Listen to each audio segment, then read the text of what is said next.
Olá a todos, temos vindo a analisar o mistério do escaravelho sagrado e hoje vamos falar sobre a segunda parte.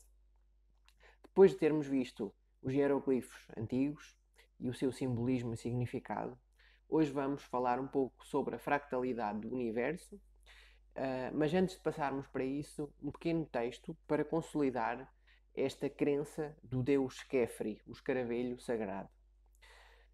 O escaravelho é um inseto que detém uma força desproporcional ao seu tamanho, já que consegue mover uma bola de excrementos com um peso 90 vezes superior ao do seu corpo e o move a uma distância de 20 a 40 metros por dia. Ele sabe instintivamente direcionar a bola de esterco no sentido de este para oeste, sempre em direção ao Sol. Por isso, os antigos egípcios associaram a bola ao Sol e a direção tomada pelo besouro ao movimento solar. O escaravelho sagrado estava relacionado com o deus Kefri, responsável pelo movimento do Sol, arrastando-o pelo horizonte. No crepúsculo, o Sol, ou o deus Ra, morria e ia para o outro mundo, representado pelo oeste. Depois, o escaravelho renovava o Sol no amanhecer.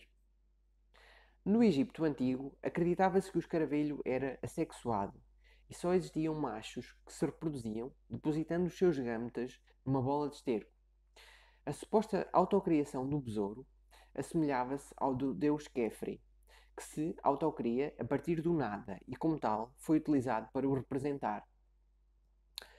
No livro O Segredo da Flor de Ouro, sobre meditação e alquimia chinesa, uma obra traduzida por Richard Wilhelm e comentado pelo Carl Jung, pode ler-se: um escaravelho rola uma bola de estrume, do qual surge a vida, pelo puro esforço de concentração do espírito.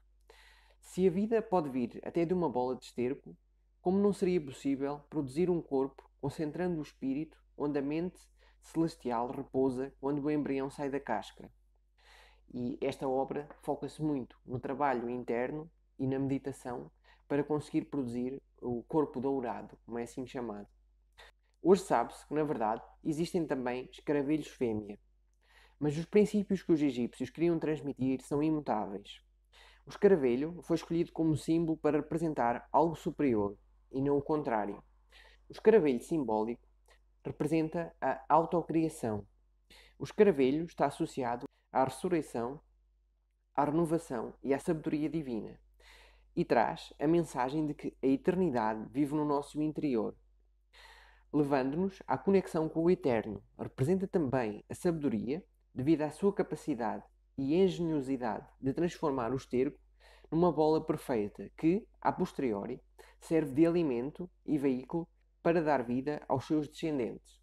Portanto, aqui temos o simbolismo principal associado ao escaravelho sagrado e, no fundo, o que é que representa esta entidade mítica. Podemos dizer que o escaravelho representa a fractalidade do universo. Este ser que, através da sua autocriação, se pode encontrar em todas as coisas, em todo o espaço e em todo o tempo. E então é necessário começarmos a definir e percebermos em que é que consiste a fractalidade. A fractalidade é uma propriedade matemática e física em que existe um ciclo retroalimentado e que, através de regras simples, como é o caso de rotações, translações, escalas e algumas outras operações, um organismo consegue pegar numa regra matemática simples e, através destas operações, criar aquilo que é o seu corpo, aquilo que é o que o representa, no fundo. Isto está presente em muitas plantas, em conchas, nos seres vivos, mas também nas galáxias, nos planetas. Se vocês analisarem a sequência de Fibonacci, em particular a representação física dela no mundo à nossa volta, que é a espiral dourada, vão encontrar estas proporções no mundo, em todas as coisas, praticamente, pelo menos no mundo natural. E a fractalidade é muito importante. Porquê? Por causa exatamente desta retroalimentação. Isto é, o indivíduo vai se reencontrar no ambiente à sua volta. E o pequenino é uma representação do todo. E o todo é uma representação do pequenino. E o Einstein foi importante para a ciência, porque através da sua conhecida equação E igual a mc ao quadrado, ele diz que a energia é igual à massa multiplicada pela velocidade da luz ao quadrado. Por outras palavras, isto simboliza que tudo é energia. A massa também é uma forma de energia e a energia e massa podem ser convertidas uma na outra. Grandes quantidades de energia são necessárias para obter pequenas quantidades de massa. E o inverso também se aplica. Porquê é que eu estou a falar sobre isto? Porque, como o universo é um fractal, massa e energia são duas representações da mesma coisa.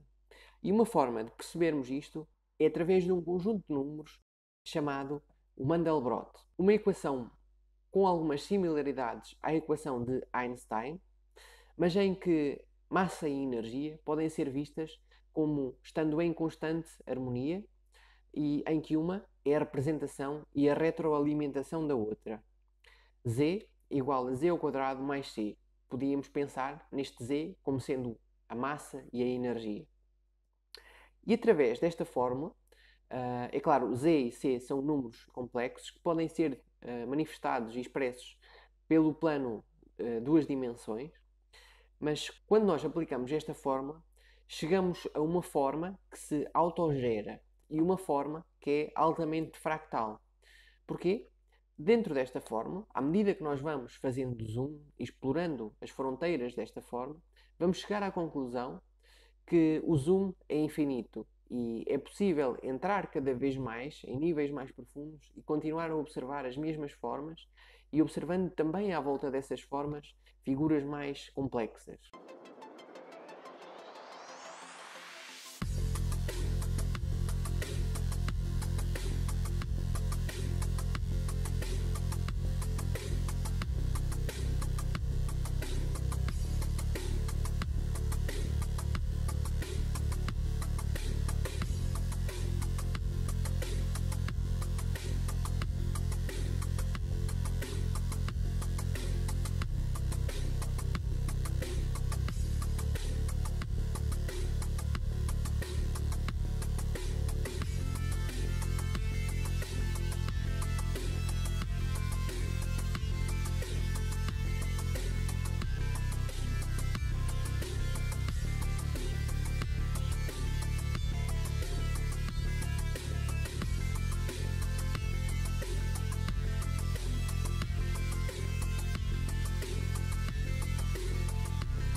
Ou seja, também isto, o Mandelbrot, é uma representação da mesma energia que é o escaravelho sagrado. O escaravelho que, a partir do nada, se autogera. E, ao mesmo tempo, podemos olhar ali para a fórmula z igual a z ao quadrado mais c e verificar que temos o macrocosmo e o microcosmo em perfeita sintonia e harmonia. Se olharmos para o z que está do lado esquerdo do igual, podemos atribuir-lhe o macrocosmo, e se olharmos para o z que é elevado ao quadrado, o microcosmo. E uma das coisas que nós podemos tirar desta realidade é que tudo aquilo que nós fazemos, pensamos e tudo aquilo com que nós interagimos tem consequências para o macrocosmo à nossa volta. E as consequências que são produzidas são maiores do que aquelas que nós, à primeira vista, podíamos até pensar. O z é elevado ao quadrado, ou seja, aquilo que eu faço é exponencialmente ativado e manifestado no mundo à minha volta, e ao mesmo tempo o mundo à minha volta ativa e cria aquilo que eu sou. Existem ainda os conjuntos de Julia. Estes conjuntos de Julia são muito parecidos ao Mandelbrot, com uma equação um pouco mais complexa, e são gerados a partir dos pontos do Mandelbrot.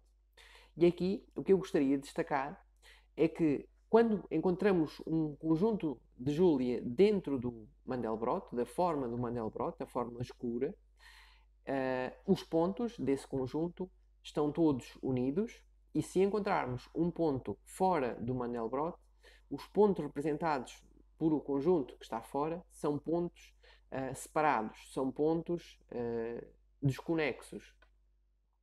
E também é muito interessante vermos que no mundo e no ambiente à nossa volta, quando olhamos para o nosso interior, para o nosso corpo, parece que tudo está interligado dentro de nós, mas quando olhamos para fora, parece que tudo está separado. E à medida que nós nos vamos aproximando do centro de massa desta figura geométrica, do centro geométrico, vamos vendo que a forma geométrica destes conjuntos de Julia se vai aproximar de um círculo.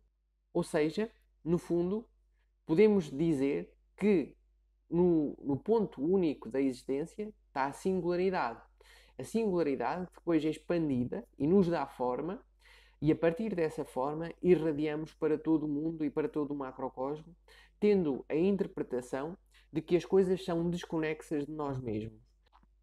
E não poderia deixar de destacar também a similaridade que existe entre o Mandelbrot 7, esta representação que é também muito semelhante ao deus Khepri dos egípcios, e que a partir dele emana toda a existência, e um buraco negro. Hoje em dia os cientistas defendem que no centro de todas as galáxias existe um buraco negro, e existe também a opinião de alguns cientistas que dentro de todas as coisas existe um buraco negro.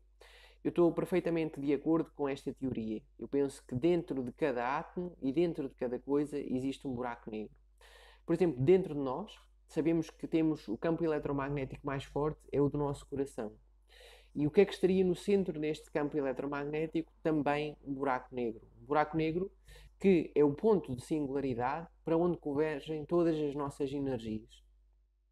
Tudo está em perfeita sintonia, porque como os buracos negros estão uns dentro dos outros, como se estivessem imbricados, a partir do ponto buraco negro central do universo emergem as galáxias, daí emergem os sistemas solares, daí emergem os planetas, os seres vivos, dentro dos seres vivos os órgãos, dentro dos órgãos as células. À medida que nós vamos fazendo este zoom é infinito. Infinito até ao ponto em que possivelmente chegamos ao outro lado do buraco negro, encontrando o universo. Existe também uma alteração no esquema de cores do set de Mandelbrot, que é o Buddha-Brot, em que alguns pontos externos são através de um algoritmo conectados e chega-se à forma geométrica muito semelhante à imagem de um Buda a meditar. Se olharem, podem ver ali uma espécie de um coração, uma cabeça, uns braços e no fundo o seu Dantian, o centro de energia, o ponto zero de singularidade, que se encontra no mesmo ponto do centro de massa do nosso corpo e que corresponde, sem dúvida, ao ponto em que é possível encontrar esta singularidade, este ponto a partir do qual emana toda a existência. E podemos, através desta apresentação, também refletir um bocadinho sobre a importância disto, que é o seguinte: o que eu estou a dizer é que deste ponto de singularidade emerge a totalidade das nossas experiências.